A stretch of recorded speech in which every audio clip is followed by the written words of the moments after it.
yang hadir pada hari ini. Kita baru saja selesai dengan satu taklimat tertutup kepada pengarang-pengarang media lah, untuk memberi penerangan yang lebih mendalam mengenai PADU dan juga jadual dan juga perkara-perkara yang mungkin kita tak boleh sentuh secara terbuka, tapi kita bagi ruang itu untuk membolehkan sahabat-sahabat media di peringkat kepimpinan media mengetahui dengan lebih mendalam keseluruhan mengenai PADU. Dan saya ingat untuk sesi ini saya boleh buka kepada rakan media yang lain kalau ada soalan. Cuma seperti yang diketahui, PADU akan dilancarkan pada hari Selasa depan 2 Januari 2024 oleh Yang Amat Berhormat Datuk Seri Anwar Ibrahim dan Menteri. Dan PADU adalah komponen utama kepada rancangan besar penstrukturan ekonomi kerajaan. Sudah tentu yang kita sudah sedia maklum ialah PADU ini adalah pangkalan data utama yang akan ada profil khusus setiap individu dan isi rumah yang akan dijadikan rujukan dalam penentuan penyasaran subsidi nanti. Tapi selain daripada itu, PADU juga adalah backbone database kepada khidmat digital kerajaan. Jadi dalam beberapa siri keputusan kerajaan dalam 2-3 bulan yang lepas, banyak keputusan-keputusan itu ialah bersabit dengan ekonomi digital dan juga pendigitalan khidmat kerajaan melalui GovTech.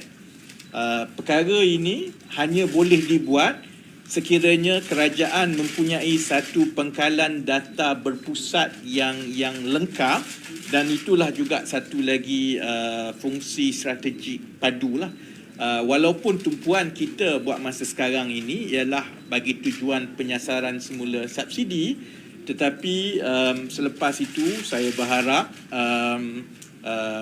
rakyat akan dapat melihat bagaimana PADU ini juga akan memberi anjakan besar kepada kecekapan khidmat kerajaan kepada rakyat.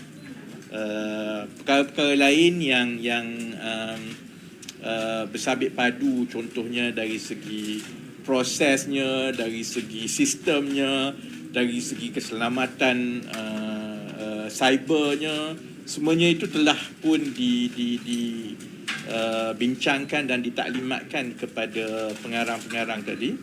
Dan pun begitu, kalau ada soalan itu, saya ingat selain daripada saya, Datuk Seri Uzair, Datuk Dr. Zunika, Datuk Yatimah boleh menjawab juga. Jadi saya ingat saya buka kepada sebarang soalan. Which ministry or agency is owning the data, and can you assure in terms of data security, and you will not be sold to the private sector? Okay, so saya akan repeat yang saya dah bagi taklimat tadi kepada editor. Okay, now, when a person submits your data, kebanyakan data-data yang berkaitan kerajaan ini sebenarnya dikawal selia melalui akta tertentu. Contohnya, bila kita mendaftar kelahiran, dia di bawah Jabatan Pendaftaran Negara, ada akta dia.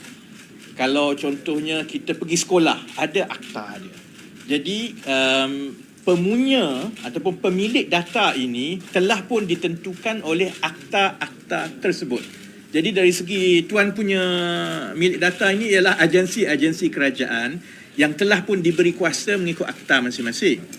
Dahulunya itulah sebabnya kita tak boleh nak sepadukan, kerana setiap agensi itu kata, akta kata ini saya punya, jadi saya tak boleh kongsi dengan siapa-siapa. Jadi after many decades, then you end up with these hundreds of government database lah. So with PADU, that doesn't change. The ownership of the data is still governed by the Acts. of the respective government departments, government agencies. What we do is, in the meantime, we have a data sharing agreement agency to agency so that they can share. Of course, government is going to put forth Akta Omnibus perkongsian data by Q2, Q3 2024 that allows all these and connect the dots of the separate acts. Data ownership is still with the respective bodies or agencies by the Act. System ownership, as in the data lake and everything is now keputusan kerajaan ialah dikendalikan, dibangunkan dan dimiliki oleh DOSEP. Now, oleh kerana semua ini, how you handle the data is already regulated by the respective acts. There's no question that you cannot share that data. Malas bukan, di antara agensi pun, walaupun mereka semua menyumbang data kepada PADU, dia bukannya semua agensi boleh ambil semua data itu. How you share data daripada satu agensi ke satu agensi menggunakan PADU akan ditentukan oleh kerajaan mengikut use cases. So use case pertama yang ditetapkan hanyalah penyesaran subsidi. And that has to go through cabinet dan sebagainya lah. Of course, this is part and parcel of GovTech, and as we build GovTech and you will see more integrated services, then these use cases will be developed and will have to go through cabinet one by one lah kan. But there's no question about this data will be shared with any party because it's against the law. So does that mean in the meantime before there's amendments to the Acts, is there a breach to the Acts currently? No. Kerana dia memang sudah ada perjanjian perkongsian data. Jadi dalam akta masing-masing, dia memberi kuasa kepada menteri masing-masing atau ketua pengarah masing-masing untuk membolehkan data ini dikongsi. The reason why it was not done before because it's so tedious. There are about 300 government agencies, so you have to enter one by one. Itu belum campur lagi dengan peringkat kajian negeri, dengan daerah semua kan. So it was not done before. For us to be able to come to this stage, we actually had to go through that lah. It's tedious lah. Dan sebab itu, bila ada akta omnibus, dia akan membolehkan perkongsian data di antara agensi kerajaan ini berlaku, and it will close that loop. But there's no data breach whatsoever lah. Ada soalan lain? Dari segi update data itu ada berapa persen kita update kan? Okey. Sebab ada untuk tahun ni kata dia kerja untuk tahun depan di sana. Untuk tujuan kita buka kepada orang ramai untuk sahkan ini, sudah tentu kita dapatkan semua data masuk dalam data lake kan. And kebanyakan proses dia ni selalunya pakai FTP lah kan, secure FTP. Maksudnya the whole database tu dia submit, dan dia akan ada regularity daripada agensi masing-masing untuk memastikan secara berkala data terbaru ini dihantar. Pada masa yang sama, orang ramai pula bila ada portal PADU nanti dibuka, they can go and update at any time. Tetapi going forward, sudah tentu the idea is to start developing as many APIs as possible, supaya, because dia ada dua cara macam mana kita nak database ni, macam mana kita nak update. Satu melalui FTP lah, maksudnya you give a static data, kemudian the data has to be incorporated, clean and mesh semua lah, itu melalui FTP. Dia tak real time tapi it can be near real time depending on the frequency of the data submission by the agency. But the ideal situation is when you start having API. Maksudnya kalau contohnya pekerjaan di EPF, hari ni gaji dia gini kan. The moment dia tukar kerja dan gaji dia dah berubah, oleh kerana ada API di antara pangkalan data EPF dengan PADU, automatic dia akan update. Jadi that is the fasa-fasa yang dirancang. Kita buat masa sekarang ini lebih kepada kemaskini berkala daripada agensi-agensi, but we will move to API. because you need to have API for GovTech to work. Yes. So what percentage of the data when the portal opens launches do the rakyat have to manually input? And what percentage is automatically inputted from the government agencies? Actually semua maklumat tu memang dah ada daripada kerajaan, automatic. I think kita 90 kan, the latest count 290 pangkalan data kan daripada kerajaan, agensi semua. So actually semua data tu dah ada. Tapi kita nak juga pastikan in case contohnya dia akan ada beberapa case yang unik. Satu ialah data itu bukan data terkini. Contohnya data alamat.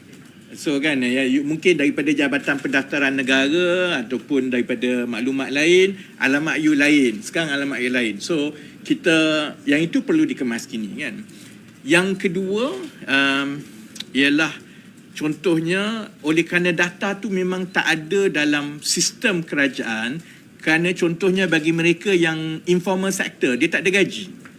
Jadi kalau yang kita ada lebih kurang 12 juta pekerja dalam our workforce, dalam 12 juta lebih, 9 juta ialah formal sector yang memang ada gaji dan EPS semua. Yang ini memang dah ada, tapi 3 juta lagi tu memang tak ada. Jadi yang ini kita bagi ruang kepada mereka untuk dia update income dia, walaupun dalam database kerajaan memang dah ada assignment of what is their income lah, based on whatever information yang kita ada kan. Jadi data itu memang dah ada lengkap. We just need to validate and update. Dan dia 39 variable lah kan. Ada 39 variable yang perlu diupdate, termasuklah ialah cek nama, cek IC, kemudian confirmkan isi rumah, kemudian kan alamat and pendidikan yang lain semua tu 39. And kalau ikut simulation kita, dia akan ambil masa between 20 to 30 minutes lah untuk update kan. So it's not like as if that those information tu tak ada lagi tau. Dia dah ada, and then the algorithm will match. Then from there kita akan ada different classes of household profile lah. Yang gold standard ialah yang semua yang sistem kerajaan ada tu betul-betul match dengan yang dia punya update. So that's gold standard. Itu memang betul punya kan. Ada juga yang contohnya dia tak match. Contohnya daripada data kerajaan dia ada 4 biji kereta Mercedes. Tapi dia declare pendapatan dia 500. You know straight away ada something not right lah. Yang ini algorithm akan flag up. Kan? So that's how the data and how PADU will construct the most accurate and reliable household information. Contoh pangkalan data yang akan diintegrasikan dengan PADU, dan ada tak ia berkait dengan data dari bank juga? Diintegrasikan dia ada dalam 200 lebih. Okey, tapi contohnya maklumat asas peribadi adalah daripada Jabatan Pendaftaran Negara. Maklumat kelahiran, IC, kematian, anak beranak, keluarga kan. Kemudian maklumat pendidikan daripada Kementerian Pendidikan dan Kementerian Pendidikan Tinggi. Kemudian maklumat pendapatan daripada KWSP, daripada LHDN, daripada Pekeso. Kemudian maklumat bantuan daripada zakat, daripada sumbangan tunai rahmah dan sebagainya. Maklumat alamat daripada utilities, daripada TMB, ada syarikat air. Kemudian kalau berkaitan dengan bank tak ada. Sebab bank akta dia memang akta Financial Services Act does not allow for any such sharing. So kepada yang bertanya sama ada kalau PADU ni dia tahu berapa banyak duit saya semua, no. As we go along, more such government data will be incorporated. Buat masa sekarang tumpuannya ialah yang fasa sekarang ialah agensi-agensi persekutuan. Maklumat lain contohnya maklumat tanah, maklumat rumah, yang itu berada di agensi di peringkat kerajaan sama ada kerajaan negeri ataupun kerajaan PBT, yang itu will come in phases. Tapi yang di bawah kerajaan persekutuan, contohnya maklumat kenderaan, household ni ada berapa kenderaan, semua tu sebab di bawah JPJ memang dah sedia ada lah. Yeah. Is there a timeline for the consumer, as in for these people to update their Yes. PADU akan dilancarkan 2 Januari dan selepas dilancarkan oleh PM 2 Januari, dia akan dibuka terus sehinggalah 31 Mac 2024 untuk update. what kalau tak update, what happen? Tidak ada apa tindakan. Dia tak ada tindakan. Jadi kalau soalan, banyak juga soalan yang ditanya lah, what if I choose to opt out? Saya tak nak update. Bolehlah, tapi maksudnya kerajaan hanya akan menggunakan maklumat yang dah sedia ada di dalam semua pangkalan data kerajaan itu untuk menentukan profil isi rumah dan kelayakan dapat atau tidak subsidi bersasar itu adalah berdasarkan maklumat itu. Jadi kalau tak update pun dia sebenarnya dia tak ada masalah lah. But if you don't get it, jangan marah. Tapi yang ni untuk this draft, what if, as in for new draft yang Yeah. tidak I think because the mandate is mengikut timeline-nya ialah untuk kita sediakan the most accurate household profile untuk penyasaran semula subsidi. Kan? So we are preparing everything until 31st March. After that, terpulang kepada kerajaan how to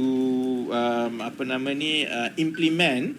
But of course, once PADU dah jadi pangkalan data utama kerajaan yang digunakan untuk khidmat-khidmat digital yang lain, dan sebagainya itu akan digabungkan melalui GovTech contohnya, itu memang akan buka ruang kepada orang ramai untuk secara berterusan have access to your profile and update.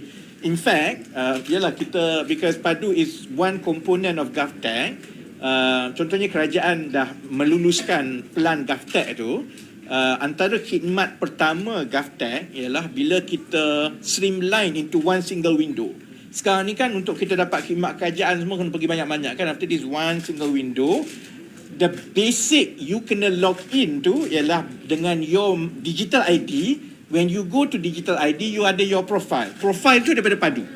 Then you can update as you go along lah. And you can also see what is your latest profile based on all your other data.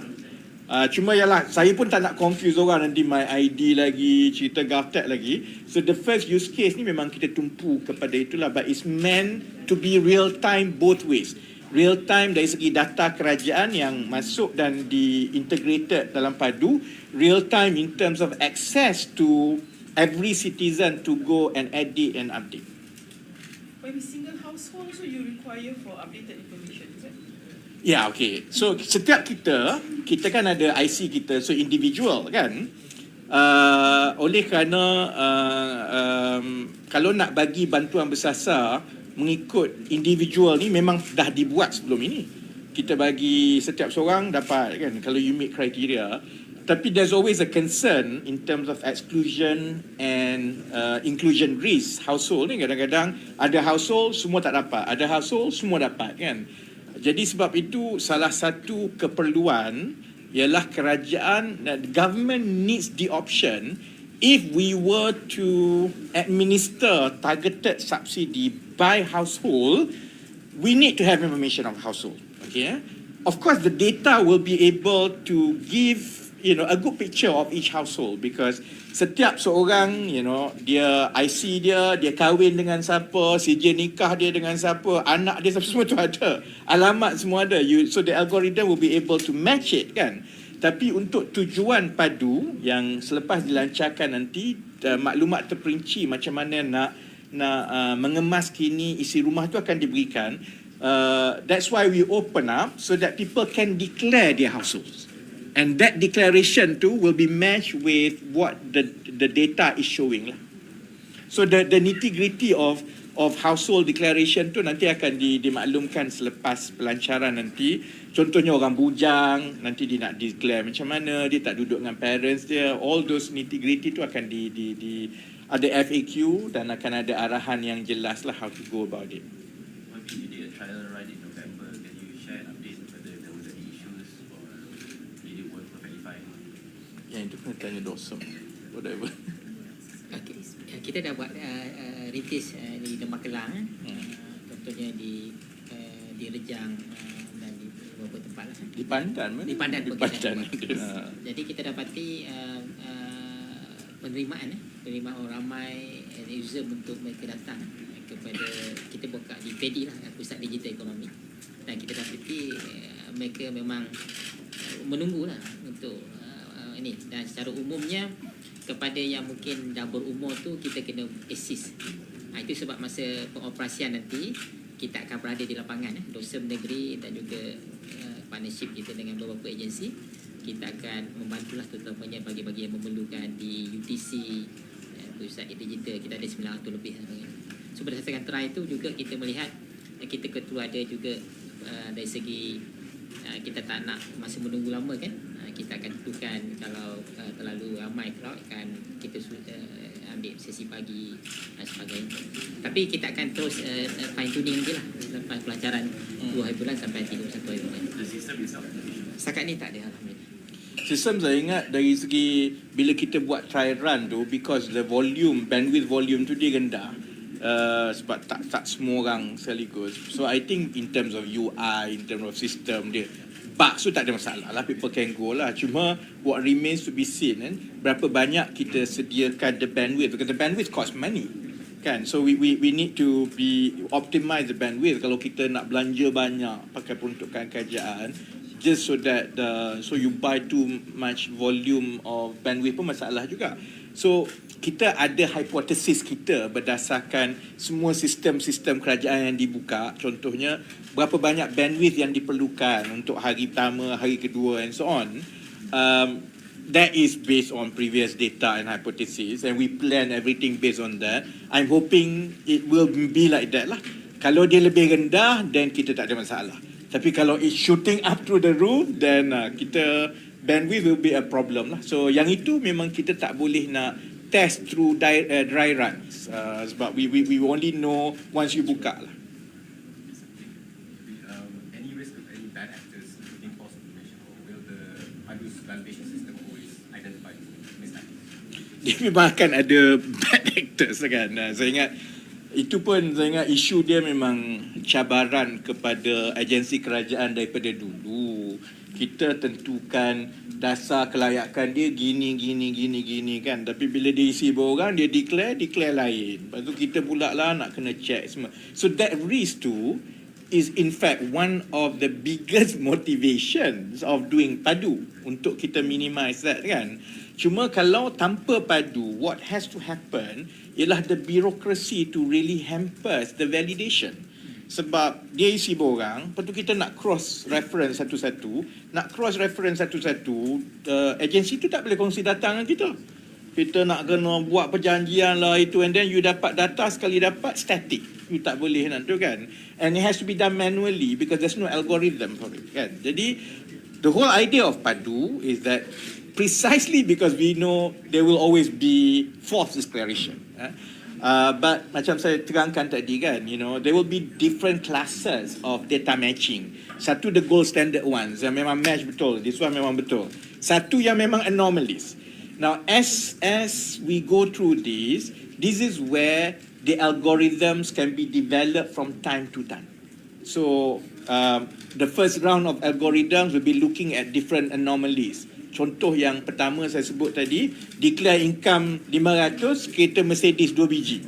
Then that's already anomaly kan. So that one too, system will be able to cross check. But when you administer this for 32 million, then orang kata the different categories of anomalies tu or false declaration tu akan lebih lengkap. And that will allow PADU to be able to develop more algorithms to detect this and to verify this by the system rather than manual. Last question. How much did it cost to develop PADU? You said there was no additional expenditure, but how much? Can you give us an estimate? Okay, the cost to dia ada two parts of the cost kan. Satu is manpower cost. Manpower cost percuma lah. Because it's being built by penjawat awam, it's zero manpower cost. It's just that they have to work extra for the last 7 months lah, on top of whatever their job. Tapi dia adalah cost bandwidth, cost server, yang itu, I think that one berapa? Dalam about 20. A few million. I think few million, beberapa juta. Yang maksudnya what we did was that kalau kebiasaannya, kalau kita nak buat sesuatu, you cost it, you buka tender, dan jadi vendor masuk, and then you have to pay lah. What we did this time is that, okay, kita tengok apa bajet yang sedia ada, yang telah dilunduskan oleh kerajaan untuk tahun 2023, dan sedikit untuk 2024. Then we just basically pinch those budget lah. But those are all for hardware lah yang kita kena perlu beli untuk tambahan. Server few millions, I don't know what. 2 million. Server 2 million. 2 million for a start. 2 million. Saya tak ambil pot sebab to me is like you don't have money in extra allocation, you pandai-pandai lah cari duit yang sudah sedia ada. So it's 2 million. Ini ada apa nama ni, just to create the excitement supaya apa nama ni untuk minggu pertama kepada orang ramai untuk kita meningkatkan adoption lah. Bagi rakyat yang mendaftar dan mengemaskini di dalam PADU akan mendapat kad, ni kad NFC ke KFC? NFC. Oh, NFC, tak Cenggo. Saya ingat KFC je. Okay. Kita ada two apa nama ni collaboration dengan private sector lah, just to keep the focus kan. Satu dengan Touch and Go, satu lagi dengan Maidin. Jadi untuk bila dilancarkan nanti, bagi mereka yang kemaskini dan daftar PADU pada 2 Januari 24, inilah yang akan menyebabkan orang akan masuk rush kan. Untuk 3,000 pendaftar pertama di dalam PADU akan mendapat kad NFC daripada Touch and Go secara percuma. Kemudian PADU juga bekerjasama dengan Maidin, dan bagi mereka yang dah berdaftar, mereka layak untuk mendapat diskaun di Maidin. Dan kita galakkan seberapa banyak retailer yang lain dan khidmat yang lain untuk turut serta seperti Touch and Go dan juga Maidin untuk menawarkan dan for them to create their own apa nama ni ialah discount or offers untuk ride on the focus and excitement on apa nama ni PADU in the next few months lah, tanpa ada satu sen pun daripada kerajaan. So we predict there will be a lot of excitement dan juga registration orang nak masuk PADU and so on. Kalau ada any third party, you want to use this to get more crowd to your apa nama ni superstore ke ataupun use your digital service, by all means, seperti mana yang telah di kolaborasi kita dengan Touch and Go dan juga dengan Maidin. Foto op dah? Okay. Oh, ada foto op PADU. Oh ya. Oh, ini rupanya. Okay. Saya ingat ke notebook tadi. Okay, so okay. Ini ni lah NFC-nya.